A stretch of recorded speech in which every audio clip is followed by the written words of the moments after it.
And every time I come to Denmark, I say, I'm sorry about Brexit. I did not vote for Brexit. It's an absolute disaster. But, I mean, that's not a surprise. So, if there's a way of me getting Danish citizenship, I'm always open to ideas. So. Okay, and I've met a few of you before, so if you've heard me talk before, I'm afraid some of this will be the same. I hope there's enough to keep you interested. One thing I always warn people about is I have quite a lot of words on my slides. You do not have to read all the words. Please don't think I must read all these words. You can have the slides afterwards, but I will talk about the most important bit on every slide, and you can use the slides afterwards if you want for extra information or resources. And I often talk too fast, but I'm going to try to slow down today. If I talk too fast, please wave your hands around and I will try and slow down. But I'm so excited about all these ideas that I could easily talk about them until midnight, but don't worry, I won't. Okay, so the next hour is going to be quite heavy. It's going to be quite hard work listening, I think, but I'm very pleased that once we've done this hour, and you can have your coffee, you can revive yourselves, we can then have quite a lot of time to talk it through together, which I think is important because the framework's a very, very big document. It's got lots and lots in it. Today, I'm really just giving you a flavour of it and a flavour of certain bits of it. And of course, if you want to find out more, you can. So, before we get on to the framework, I wanted to just talk very briefly about some developments in UK psychology and psychiatry, because the framework builds on some of the stuff that's already there. So you may or may not be familiar with the term formulation, and if you are interested in these ideas, there are my professional guidelines. I'm a clinical psychologist, are available to anybody at that link, and also I'm the co-editor of a textbook on formulation which is used widely in the UK. So what is formulation? Well, very briefly, a formulation is a personal narrative or a story. So I would see, and a lot of UK psychologists, but not all UK psychologists, would see formulation as an alternative to diagnosis. Instead of giving someone a label, the idea is that I might sit down with a client or service user over a period of weeks or months. I mean, it's an ongoing process. It's a process that never ends, if you like. There's always new things to reflect on and think about. And I am drawing partly on my clinical experience and my knowledge of the research, and they are telling me about their life and what sense they made of it. And together we can put together a story. If you like, it's an evidence-based hypothesis, if you want to make it sound important. Otherwise, it's about listening to people's stories, which is what it's all about, really. A process of ongoing collaborative sense-making. I like that phrase. I think that sums up the process, and at some level it all makes sense. So a formulation assumes that however unusual or perhaps overwhelming or frightening or, out of the ordinary someone's thoughts, feelings and behaviours are, there is a way of making sense of it. And I think that's the core job of all professionals of whatever background, to make sense of people's distress. And a formulation is a way of doing it. And another way of doing formulation, which is also popular in the UK, is that you can get a whole team of people together, thinking together about how do we understand this person's problems. So we don't have to rely on a diagnosis, but we do share a common understanding as a team. So I've invented an example for you there. So suppose somebody came into a psychiatric hospital with very unusual beliefs and experiences. You could call this first episode psychosis, you could call it schizophrenia, but if you wanted to use a formulation approach, you might, when that person's ready to, sit down with them over a period of probably quite a few weeks, maybe longer, and you might come up with this shared story. So this is not me as an expert saying, this is wrong with you. It's me saying, we can use our shared knowledge to come up with something collaborative together that makes sense. So, don't need to read every word of that, but I think you can get the general idea that this is understanding someone's problems in the light of what's happened to them. And I think you can probably also see that the evidence this formulation is drawing on comes from our growing amount of knowledge about trauma, about the impact of trauma of all types, sexual abuse, neglect, violence, and so on. So that would be what I would contribute. I would say we now know that the impact of trauma can be, for some people, that they hear voices. Perhaps that might make sense to you. And this provides a kind of map for how we're going to work with this person. So we hope it gives you a sense of, there is a way of making sense of it. I'm not mentally ill, I'm having an understandable response to what's happened to me. And as I say, the trauma-informed model has taken off quite widely in the UK. It's not the dominant model, but it is around. These are two very important books, if you haven't come across them. And what the trauma-informed model does, it's a kind of alternative to the medical model in a way. It's a way of saying, instead of what's wrong with me, what's happened to me. So it looks at all these kinds of traumas and others, and pulls together the very large amount of evidence that it's not surprising, it's common sense, isn't it? I mean, anyone who's worked in services or been in services knows this anyway, but the most useful evidence is the evidence that confirms common sense, because then we can actually say it and use it. So all of these forms of abuse and more are very much more likely to end up with someone in various extreme forms of distress. Anything from the things we call depression, anxiety, to the things we call bipolar disorder and schizophrenia. I don't believe in these labels, so that's why I do that.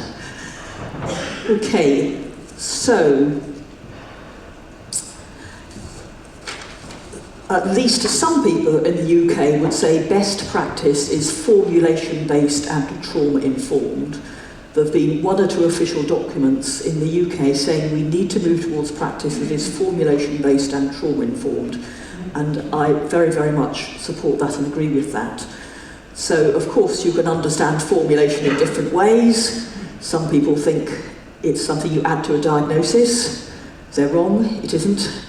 And some people think trauma is another way of diagnosing someone. They're wrong, it isn't. But understood in the way that at least some of us would prefer it to be understood, actually the message is we're dealing with people with problems, not patients with illnesses. And the things we call symptoms are ways of surviving. Of course these ways of surviving can become problematic and difficult and cause a lot of distress in themselves. But they were there for good reasons. We need to understand those reasons. We need to help people to move on so that perhaps they don't need those ways of surviving any longer. So instead of asking what is wrong with you, what has happened to you, instead of diagnosing people, we need to listen to their stories. So the message of any good formulation, any trauma-informed formulation, is you are experiencing an understandable reaction to abnormal circumstances. If anyone else had been in that situation, they might easily have reacted the same way as you. Okay, so the framework, as I say, builds on some of that practice. So in the UK, we're lucky enough to have alternatives. Not enough, of course, but they are around. I'm going to skip one or two slides so that I get through the slides in time. So the Power, Threat, Meaning framework was put together over a period of 5 years by this group of people. In the top paragraph, John Reed is speaking later today, of course. It's a co-produced document, that's what we say in the UK. It's put together by professionals and survivors. So Jackie Dillon and Eleanor Longdon, who you may have heard of, are well-known international speakers and campaigners and survivors of the psychiatric system. And as the project went on, we drew in a number of other people to write bits of the document, to draw on their research and their practice and so on. And all of the people in the top paragraph, we've all known each other for many, many years, indeed decades. So we had a very strong shared starting point. None of us have ever believed the diagnostic model, whether from our position as clinicians, as researchers, as survivors, in some cases, several of those. So we set out on this very ambitious pathway thinking, what would an alternative to the diagnostic model look like? 5 years later, we emerged the other end with a massive, massive, massive document. and we weren't sure if anyone would ever read this thing. I will just say that the larger project group was about 40 people, about a third of whom had personal experience of psychiatric services. So in line with what we've just heard in the introduction, it's really important, obviously, for professionals to be working alongside survivors. So we have this massive document, and if you go to that website, you will find the main documents. They're free. We really wanted everything about this to be free knowledge. There are videos, there are interviews, there are examples of using it in practice, there are some examples of people researching aspects of the framework. There's lots and lots of stuff on there, and it's a developing website. So, and if you really want to read the long one, you can actually buy it at cost price from Amazon, or you can download it for free from the website. It's 200,000 words long. It's very long. Luckily, you don't have to read it, because there are shorter versions. There is a shorter version that is being translated into Danish, and I understand maybe available in about a year or two. So the reason it's so long is because we wanted to make our new approach as firmly bedded in evidence as we possibly could, so it's less easy to dismiss it. We wanted to do a massive overview of all the research that there is on the causes of distress. We wanted to look at the principles. We wanted to discuss it with a survivor group as we went along. We wanted to produce some examples of work which we think is in line with these principles. So that's why it's so long, but there will be a shorter Danish version in due course, we hope. Even shorter and more accessible. Now this isn't free, this is £12 in British pounds, don't know what that is in krona. You can get it from that website. This is a very practical, easy to read version of how you might use the framework's principles if you want, for yourself, with someone you're working with or supporting, because a very important message of the framework is that it's about all of us. It is not about a separate group of people who are said to be mentally ill. We all struggle at times, we all face difficulties, we all have ways of surviving, we all have our own stories. So the first person to rush up to me afterwards can buy this from me. Cheaper than on the website. Okay. So the Power Threat Meaning Framework is a massively ambitious attempt to replace the diagnostic model of distress. It's not an official psychology model in the UK. Psychologists don't have to use it. Some of them love it, some of them hate it. We have that. Do you have this phrase? It's like Marmite. Do you have that phrase? Well, does that translate? No. Marmite is a very strong, spicy thing, spread you can put on toast, and the joke is people love it or hate it. So in the UK we say it's like Marmite. Okay, so the framework is like Marmite, but nobody has to use it. It's optional. You don't have to read it, you don't have to like it, you don't have to agree with it, you don't have to do anything with it. And it's not a way of saying stop everything you're doing and do this instead, because it's a kind of bigger approach than any particular model, so it's very compatible with lots of other models. So it's very compatible with open dialogue, for example. Those two things go together well. It's very compatible with trauma-informed practice. But our aim partly was to give extra evidence and support for those existing practices, so they're not just fringe, they're not just you might be lucky enough to get it. So those kind of practices will become our main approaches. But we also hope it suggests new ways forward. And it's not a set of do-it-like-this principles. It's not a manual. It's not a manual. It's a set of principles, broad general principles, and our hope was when we published it that people would perhaps read it, be interested in translating into practice, try it out, give us feedback, tell us this works quite well, this doesn't work so well, this is a bit hard to understand, this is easier to understand, and so it's an ongoing developing project, which is exactly what's happening at the moment. It's an ongoing developing project. Okay, and it's been much more popular than we could ever have guessed, and we may have time to talk about this afterwards, but you know, spread across, I've travelled across the world sometimes with other members of the author group, doing workshops about the framework and doing talks, which is amazing. And of course, because diagnostic ways of thinking are very deeply embedded in our whole way of life, the implications are much wider than just what you call someone, or they're wider than one-to-one work. So there are implications for how we train people, for the health policies we set up, for the services we have, how we describe them, how we organise them, how we commission them. There are implications for how we research distress and what principles we start from. But today I'm just going to talk mainly about one-to-one work. Okay, but there's much more to it than that.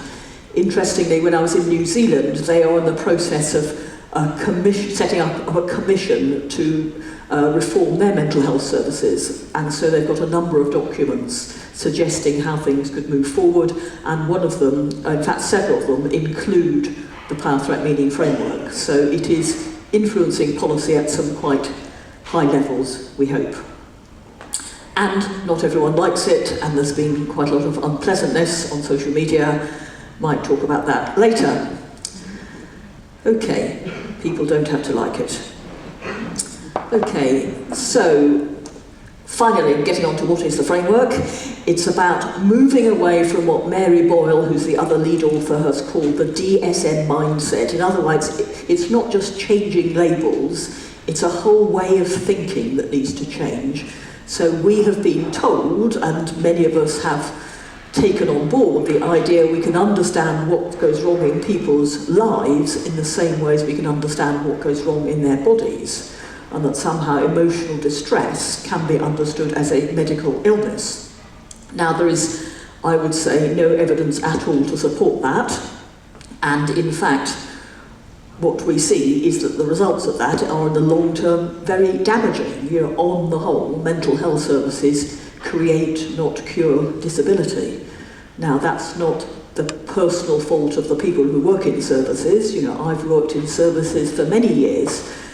Staff are well intentioned, some good things happen, but the overall model is deeply inappropriate. So we want a framework that understands people in their social and relational circumstances, trying their very best to make meaning of their difficult life events and survive in the best way they can. So instead of what's wrong with me, what's happened to me is a very good slogan that is, in essence, what the framework is saying. Also, you're going to get a talk mentioning the reports of Denias Puras, I think, the special rapporteur from the United Nations, and he has a wonderful phrase in one of his reports saying we need to move from the chemical imbalance to the power imbalance. What a fantastic way of putting it. I want a t-shirt that says from the chemical imbalance to the power imbalance, because that's another very good way of summarising it. So we need to recognise that distress and troubled or troubling behaviour are understandable responses to someone's history and circumstance. We need to restore the link between distress and injustice, very important.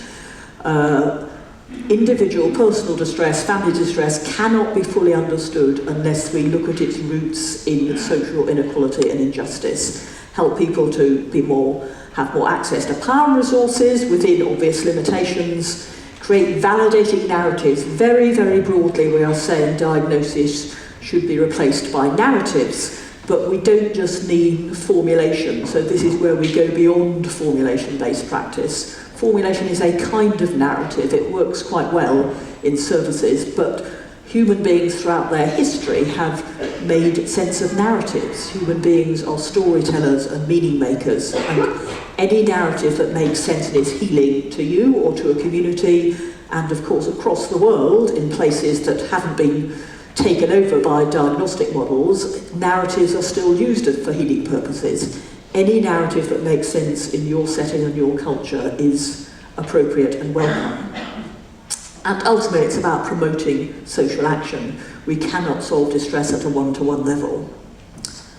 So because it's such a long, complex document, we've kind of summarised the principles in some key questions, which are these. They're an expansion of the "What has happened to you" slogan. How has power operated in your life? How did it affect you? Or what kind of threats does this pose? What sense do you make of it?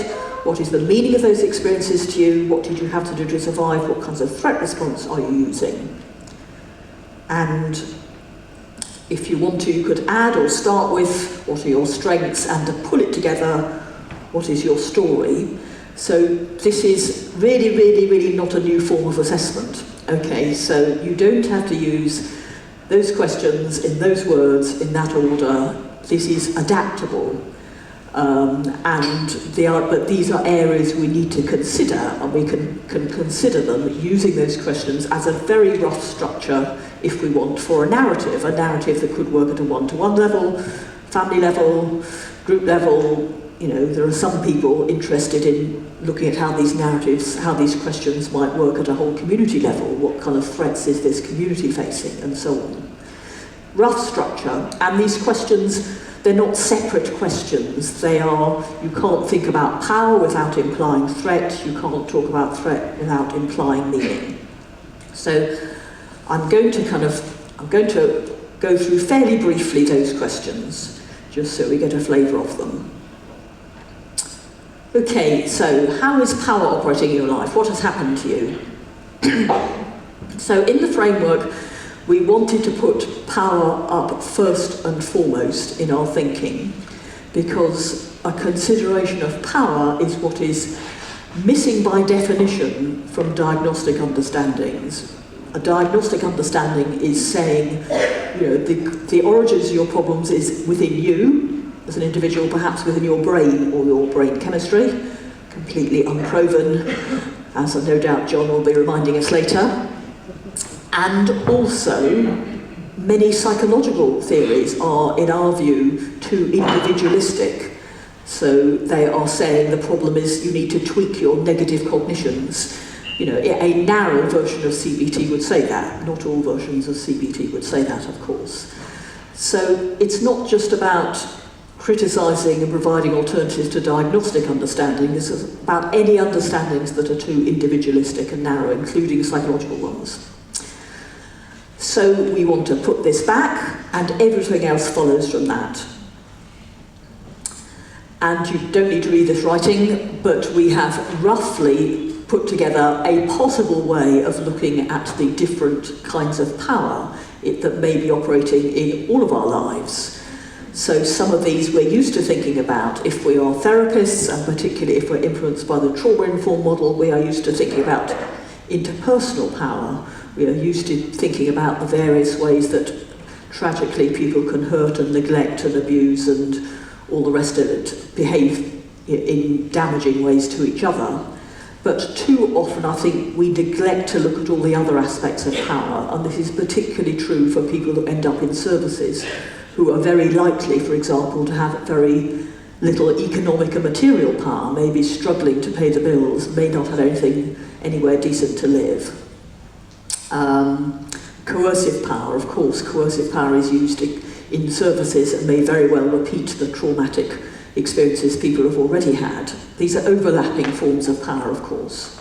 Social or cultural capital, I'm an example of someone who's lucky enough to have a lot of social and cultural capital. I'm middle class, white, educated, able-bodied, and so on, and not everyone starts with those advantages, and we need to bear in mind how very differently that shapes people's lives, and we also need to bear in mind how giving someone a psychiatric label is an additional barrier to access to resources, to jobs, to what we might call social capital in general.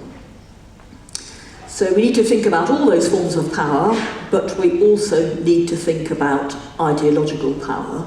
Sorry, I will just mention briefly that if you want to think about these questions in relation to yourself or someone you're working with or supporting, you can either buy that yellow book, or for free you can go on the website and you will see there's a thing called a guided discussion. And the guided discussion is a document that may help you to sit down, you know, on your own if you want to reflect personally, with a friend, with a supporter, perhaps with someone you're working with, and think through these questions if you want to come up with a narrative. So, ideological power, we've spent a lot of time talking about ideological power in the framework. So what do we mean by ideological power? Well, it's the least visible but the most important form of power in our view. It runs through every other form of power. And we're talking about the thoughts and beliefs that we accept without questioning. We're talking about the social norms, the expectations, the standards, the things we're expected to live up to. We're talking about the stereotypes we hold about certain groups, refugees, asylum seekers, women, men, black people, white people, and so on. And we're talking about how we are sold these kind of ideas, the kind of language we are encouraged to use. And I don't want to spend the whole time talking about Brexit, believe me, but as an example, Brexit was sold to us using certain forms of language about how we were going to be overwhelmed by kind of immigrants flooding our welfare system, and how we need to kind of, you know, we're a kind of a nation that can survive on its own, like we're still back in the 1800s. Anyway, I promise you I won't talk about Brexit again, but anyway, you can see what I'm getting at. Brexit was an ideologically driven project, in my view, largely driven by selling stereotypes, very negative ones, and by language use. And of course, the thing about ideological power is that it very often operates to the advantage of people already more privileged. Many people are making a lot of money out of Brexit, and to the disadvantage of people who are already less privileged. Ordinary people who are queuing up at food banks because even a nurse's wage, for example, is often not enough to feed your family. So, and a particular version of ideological power, in our view, is the medical model of distress, which is not and has never been evidence-based, which is sold to us by certain language uses, which is why we're very cautious about language use in the framework. Not only do we not use words like schizophrenia or mentally ill, but words like symptom or patient or prognosis, or all the things that imply, it's like pulling a thread on a jumper. You know, you imply a whole model comes with it. We need to unstick ourselves from this model and this whole way of thinking, which is why we've got a whole chapter in the longer version of the framework on philosophical assumptions, because we were horrified to find that we ourselves had still got some of this thinking in our head. It's sunk very, very deeply into westernized ways of thinking. It has very deep roots. So the medical model is a particular example of ideological power. People are told they have illnesses, and there are all sorts of people who benefit from this model, and all sorts of people who don't benefit and are harmed by it, mostly the people on the receiving end of it who end up in services. And one way of looking at this is it's a form of epistemic injustice, a very useful phrase, which is about if you're a member of a group who does not have access to knowledge, competence, information and resources to make sense of your experiences in a way that you would prefer. And of course, if you end up in services, you are not told. There are a number of ways of understanding your difficulties, and actually the main one we're going to offer you has no evidence to support it. You're not told that. You are told you have bipolar disorder, or you have schizophrenia, or you have a personality disorder, an act of epistemic injustice, which of course leaves people open to further abuses of power. Yeah, so one of the aims of the framework is to make this kind of knowledge widely available. You know, this is ridiculously ambitious, of course. We're part of a much bigger movement, I think, about ordinary people in the street need to know that this is not the only way of thinking about things. Okay, and of course power isn't all bad. You know, any of us who are professionals are in there because we want to make things better for people. But the people we work with who are most lacking in power are also those who are most likely to resort to less conventional and more disruptive uses of power. The kind of people who end up in the prison system, for example. There's been a lot of interest in the framework from the prison system, the criminal justice system in the UK, I think perhaps because the operation of power is particularly obvious in those cases. You know, it doesn't mean we let people off their criminal actions, but it does mean we need to understand those actions in a bigger context. Okay, so I'm going to whiz through this question. It kind of follows from The power one, what kind of threats does this pose? It's obvious that if you're facing the impacts of power, this is going to pose threats in various aspects of your life, of which those are some, and of course we're used to thinking about some of them, and less used to thinking about others of them, but we need to think about them. This will help us to make sense of people's symptoms in medical terminology, survival responses in framework terminology. So we need to think, very carefully about the ways that power is actually impacting on people's lives. One of the things that we didn't place nearly enough emphasis on in the framework, I think, is the whole kind of climate change stuff. Even in 2018, that wasn't quite so high on the agenda. One of the things I would want to revise and add to, if we went back to, is the way that climate change impacts on and is involved in every other form of injustice and is, of course, a major threat to the whole planet. Okay, what sense did you make of it? The next question. And of course, if we're therapists, we're very used to thinking about meaning. That's what therapy is about, finding the meaning in people's experiences. But in the framework, we wanted to go beyond, as I've already said, we wanted to go beyond individual meanings, personal meanings. We wanted to think more about where do those meanings come from, because they don't come from nowhere. We are not, despite the models we're often sold, individuals, competing against each other to kind of achieve and accumulate resources. We are actually members of each other, members of the whole society. Our meanings arise through our relationships with each other. So, our meanings are shaped by wider discourses. You can see where these questions are kind of circular, and we're coming back to ideological power and messages again. Where do we get our meanings from? Well, we look around us and we get told messages, our families, the media, and all sorts of other sources about being a good mother or a happy family or a normal child or mentally ill or achieving or failing or whatever. And these discourses themselves, of course, don't arise from nowhere. So the example I often give is of, I've worked with many, many women who were survivors of rape and abuse, sexual abuse, and each and every one of them, I think, and there must have been hundreds over the years, has told me they felt ashamed and guilty and to blame, and it was their fault, and they should have done this, and they shouldn't have done that. And yet each of them had never told that to anyone.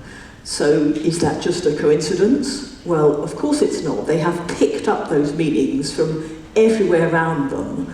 Messages about how women and men ought to behave and whose responsibility it is and all sorts of things.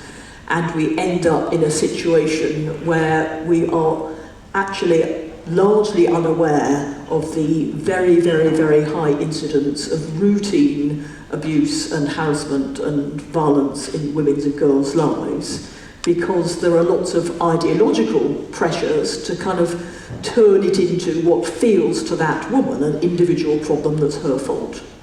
So how do we counter that?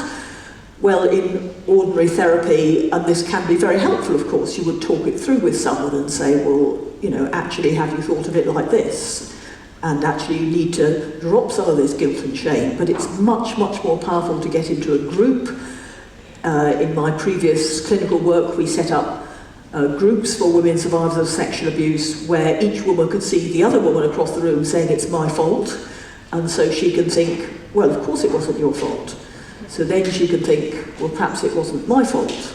And then we can very openly talk about, well, where do these messages come from? And then we're looking outside, not just inside, and then we're able to put some of the responsibility back where it belongs. So, this is not new stuff. The women's movement has been around for about over 50 years saying these kind of things, but it's very consistent with the framework. And by doing that, some of the women who went through our groups were able to turn from people crippled by shame and self-blame to people who confidently joined us to do training to the rest of the mental health staff about how to work with survivors of abuse. And of course there are equivalent examples for men. I won't go into it, but of course there are equivalent examples for men. Okay, what you have to do to survive, as I've already said. This is where we draw a lot on trauma-informed practice, which tells us a lot about the role of the body. So the framework is not saying our bodies have no role to play. Our bodies are part of all our human experiences, yeah? But our bodies mediate and enable our responses.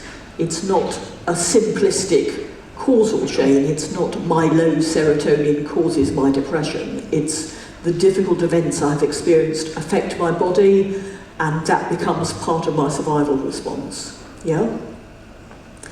And you can have all sorts of survival responses, and this is just some examples. So some of them look like the things we call symptoms, but some of them look like things we're encouraged to do because they're socially valued, but they may actually not be helpful. We are all, I think, encouraged to work much too hard, for example.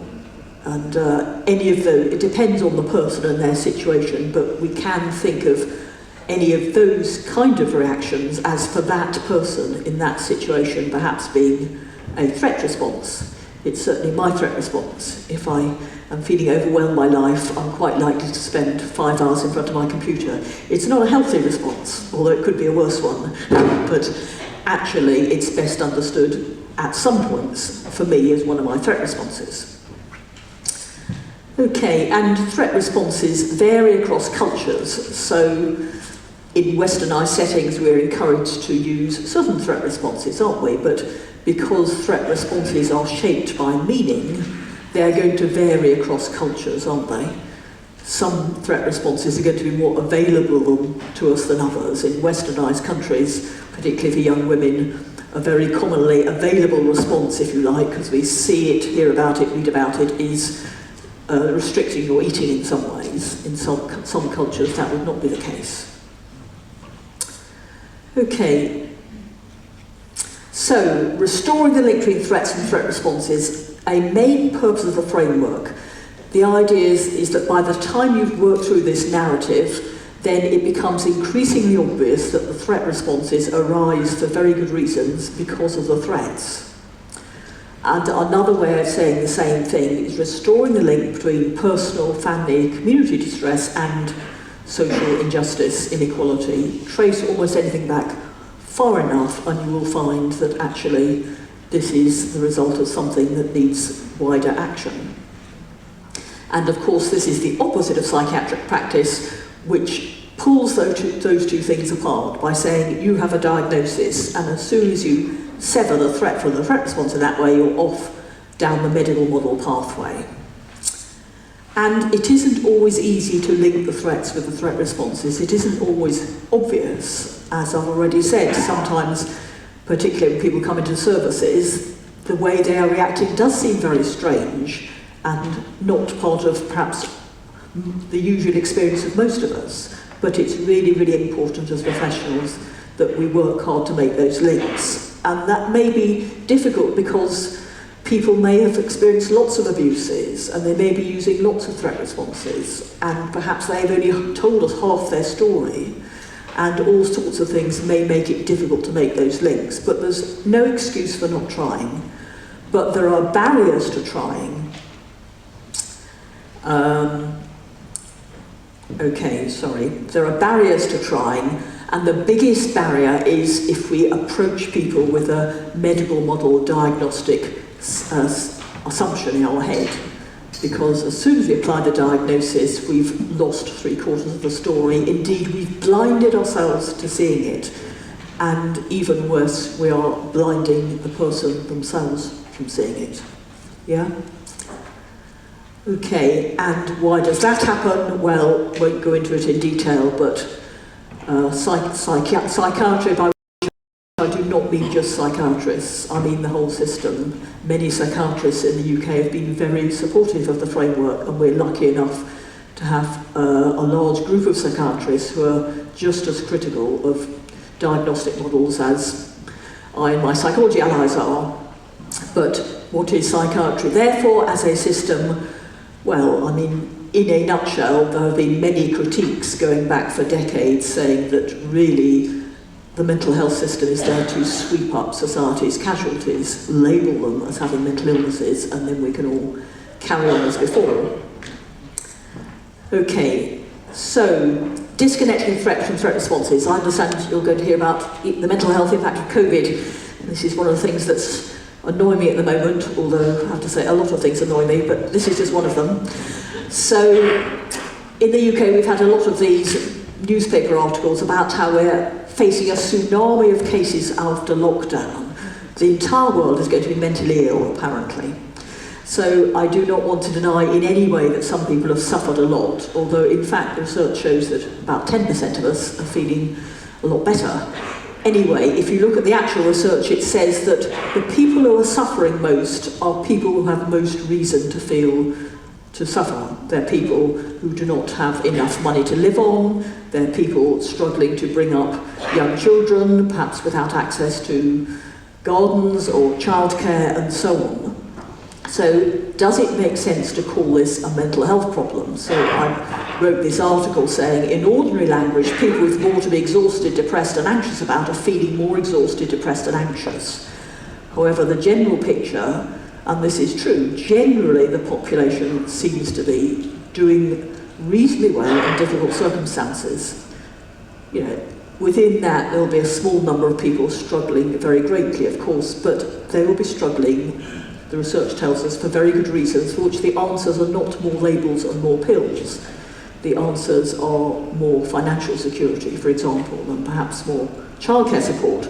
But the call, of course, is we need thousands more mental health professionals until we're every single one of us on a waiting list to see a professional get a label.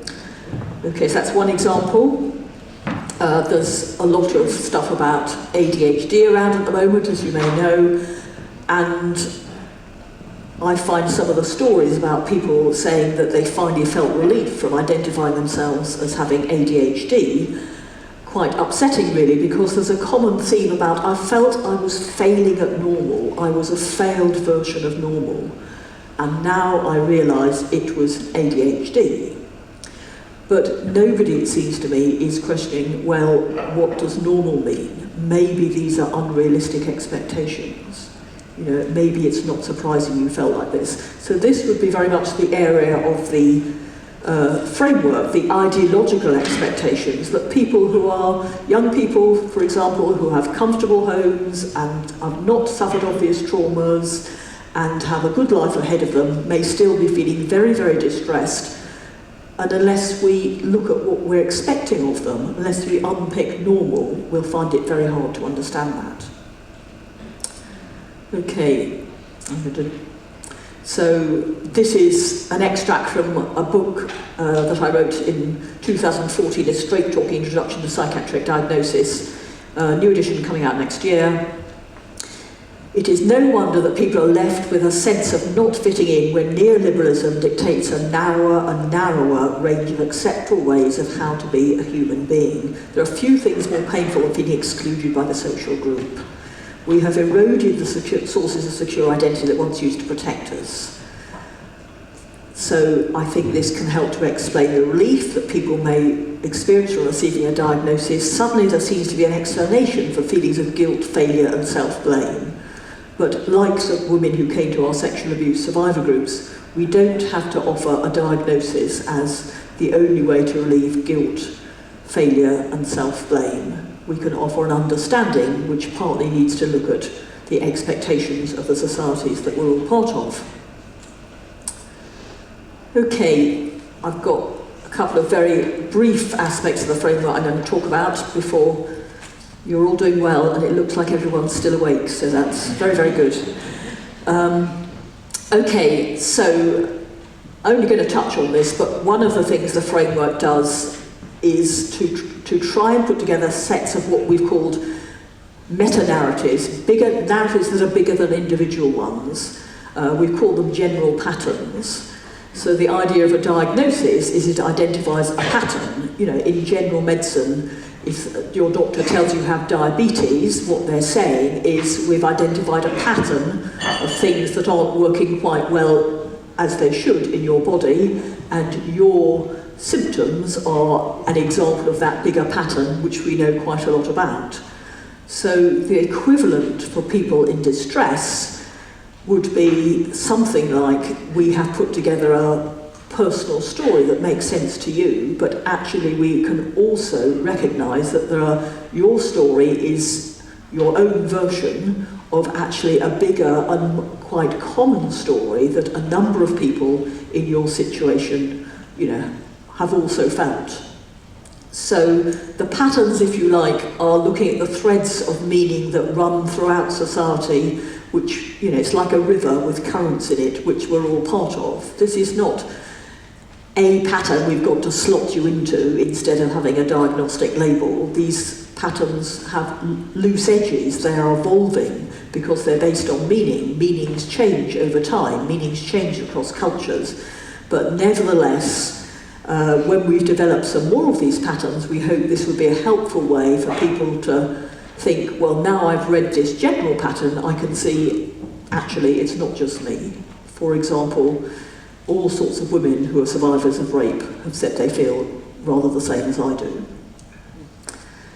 Okay, so the patterns describe what people do, not what they have. These are not illnesses people have, these are patterns of ways that people try to survive, verbs not nouns, yeah? Not things people have, but ways people try to survive their lives. Okay, we're developing more of them. Okay, so the patterns relates to the whole thing about culture, so I'm going to touch on this extremely briefly. But one of the things that is problematic for the diagnostic system is that expressions of distress look very different across cultures.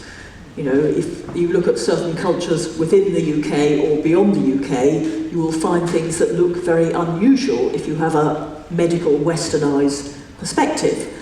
So the DSM-4 has a solution to this, which is to put some of these things in an appendix, which seems to be a way of saying we don't know which box to put this in yet because it's all a bit strange and we can't quite understand it, but one day we'll work out whether this is really an unusual way of being depressed in China or this is really an unusual way of having schizophrenia in rural India or something like that.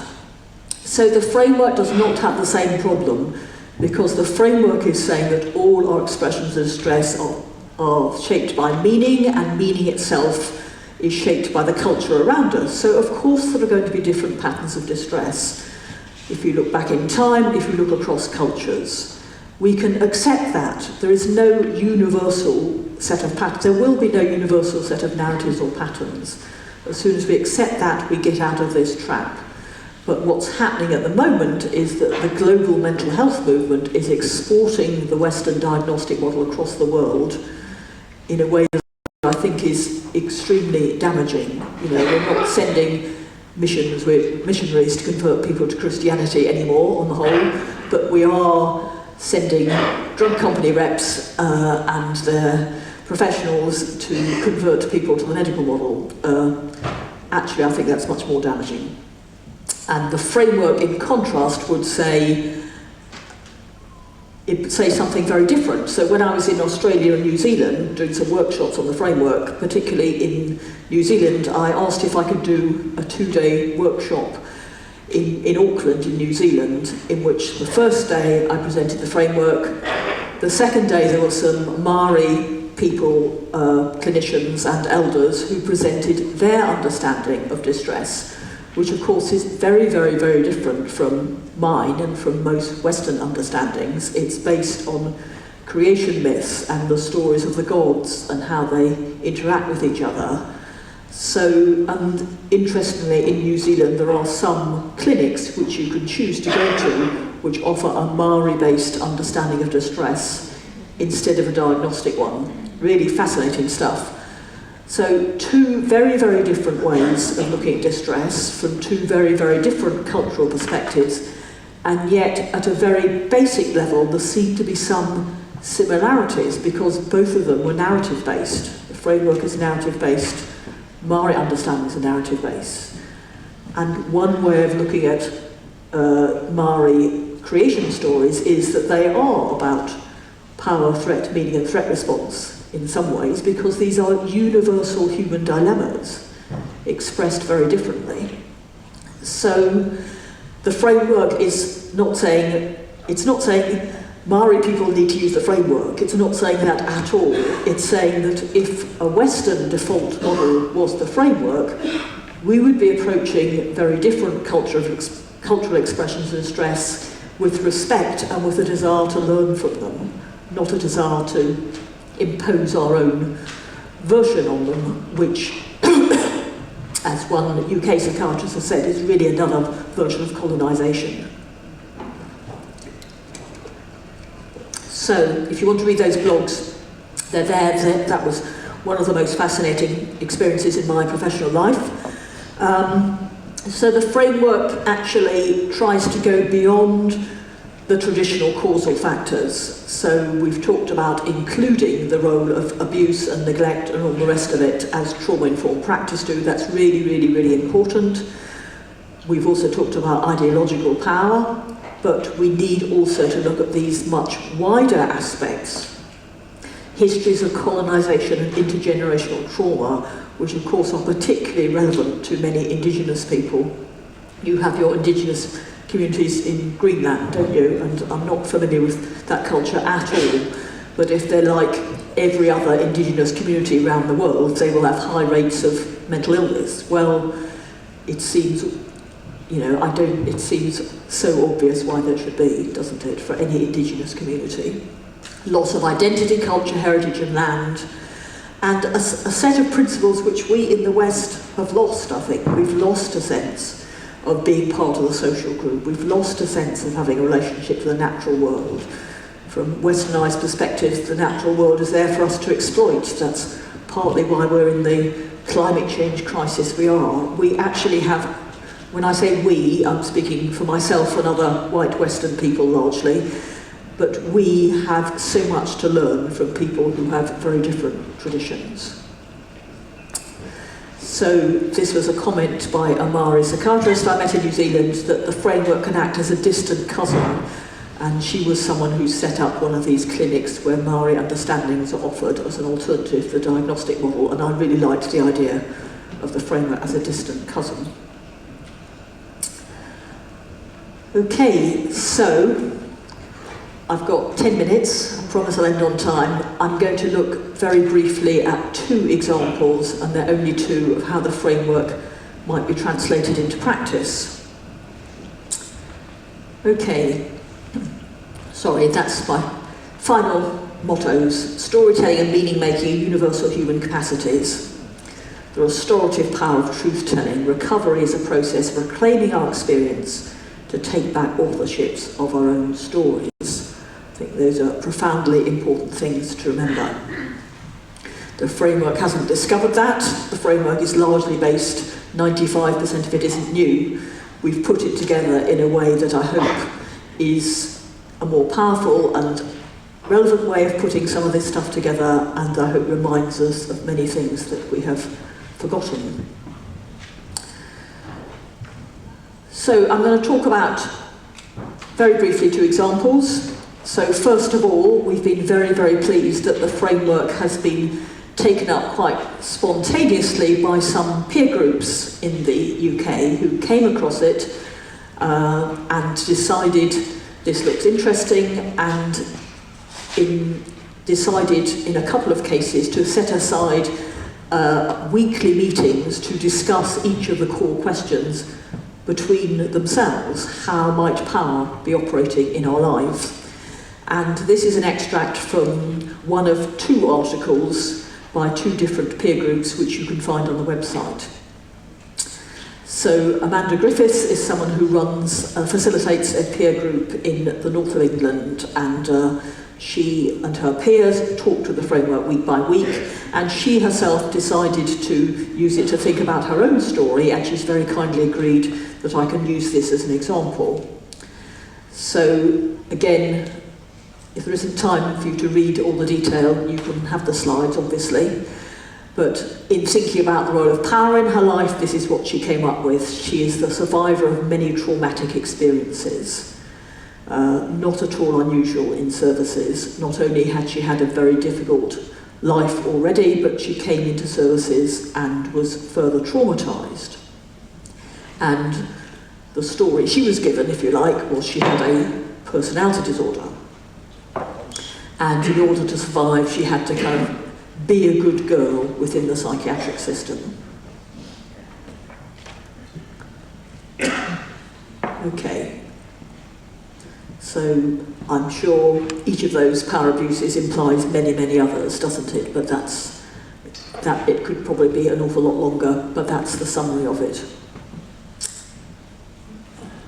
And she thought about the impact of these power abuses on her life.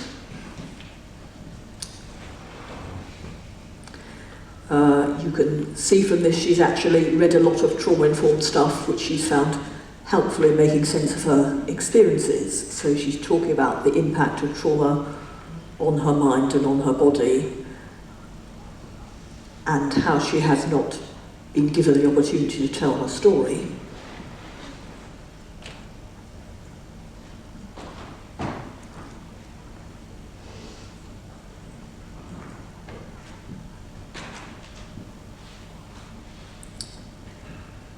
Okay, and these are some of the meanings that she's taken from her experiences. She has drawn the conclusions that she's worthless, there's something wrong with her, she deserves to be hurt, other people can't be trusted, the world can't be trusted, there's no way out, perhaps I'd be better off dead.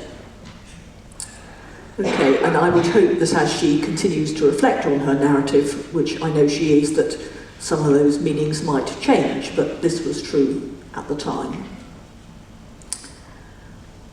Threat responses, again, don't need to read all this, but she's partly talking about things that are symptoms, usually, but she's also partly talking about how she had to keep silent and not displease staff, so those are usually ways of reacting that services like, but they can actually, from the point of view of the person themselves, be seen as threat responses and actually not what needs to happen.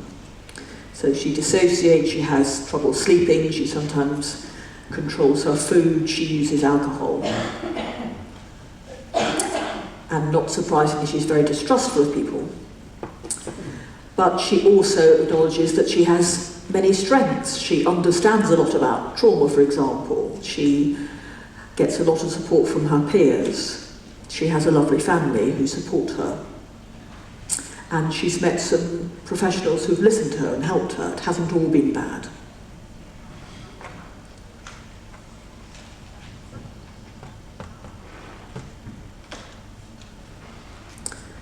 So, finally, this is her story, and you could call this a formulation if you wanted to. It is a formulation, it's just as good a formulation as any psychologist could do. But one of the messages of the framework is you don't have to wait 18 months on a waiting list to see a psychologist, you can do your own formulation. So this is how she's put it together. I won't read it, but you can see that she is acknowledging the very difficult experiences she's been through, and she's also acknowledging her strength in surviving it and the ways forward that she's found, and she's not calling it personality disorder. She's saying, you know, I am the survivor of very difficult circumstances.